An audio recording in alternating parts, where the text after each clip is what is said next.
show.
Former elephant trainer said in 2009 before he died, "I stopped saying what I did for a living.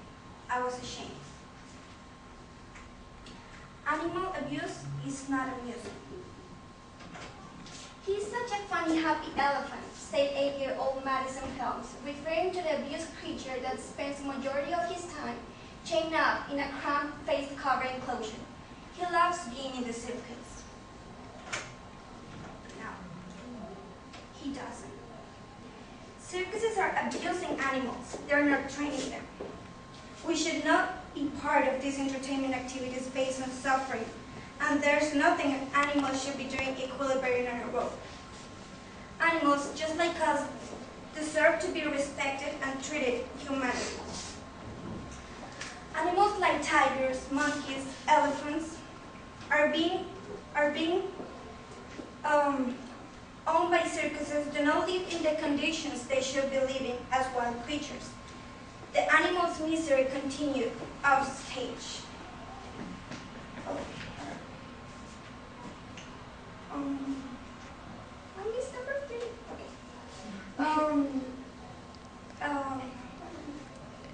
Okay. Today, I want to tell you guys about the horrifying conditions that animals are living in. Second, the constant and physical abuse that animals have to suffer every day. And third, the public danger these activities may cause. Animals like tigers, elephants, lions, and monkeys owned by circuses do not live in the condition they should be living. Animals traveling in circuses are rarely allowed out of their small, often dirty, filthy cages, except to perform. They are typically locked up to travel to the next town. We had the Ringling Brothers case. According to the Humane Society of the United States, elephants in ring disposition are chained inside filthy, poor ventilated boxcars for an average of more than 26 straight hours. In July of 2004, Clyde, a young lion traveling with Ringling, died in a poorly ventilated boxcar while crossing the Mojave Desert. Temperatures reached at least 100 degrees Fahrenheit. These four-leg performers are not only living in horrible conditions, but are being maltreated. For animals in circuses, there is no such thing as positive reinforcement, only varying degrees of punishment and deprivation. To force them to perform meaningless and physically uncomfortable tricks, trainers use whips, tight collars, muzzles,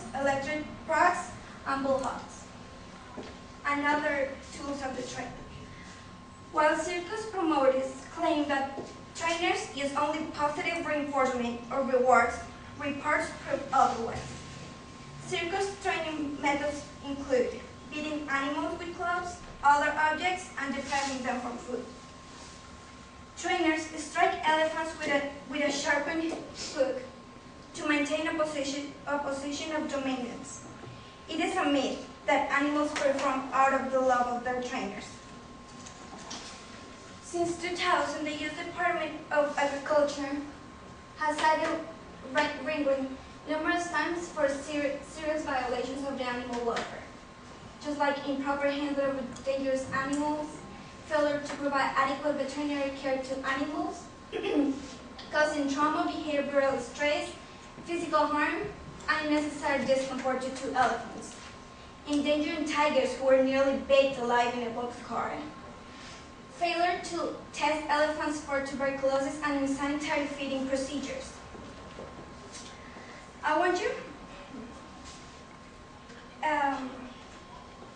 in an article posted by the Washington Post, Samuel Haddock, in a 15-page declaration, describes how in his experience at Ringlings, elephant cubs were forcibly separated from their mothers, how up to 4 handlers at a time toggle hard ropes to make babies lie down, sit up, stand on 2 legs, salute, all the favorite tricks.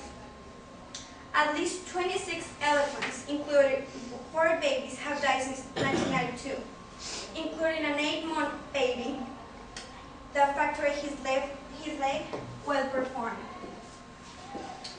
Ringling breaks the spirit of elephants when they are vulnerable babies who should still be living with their mothers.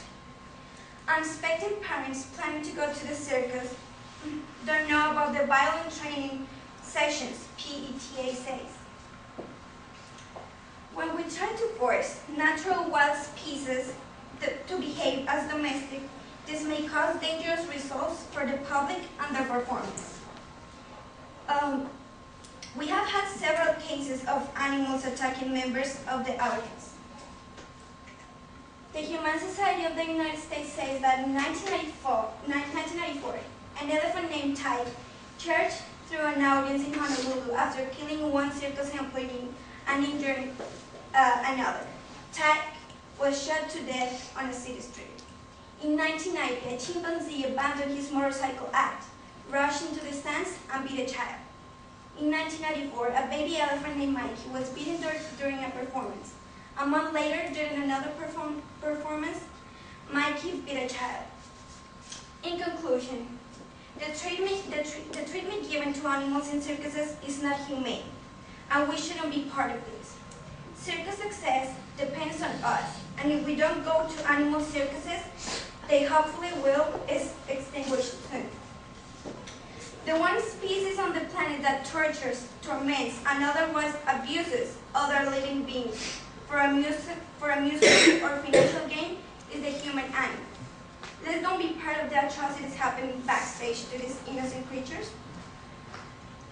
Now that you know this, I want you to remember this quote from a known philosopher, Mahatma Gandhi. The greatness of a nation and its moral progress can be judged by the way its animals are treated. Thank you.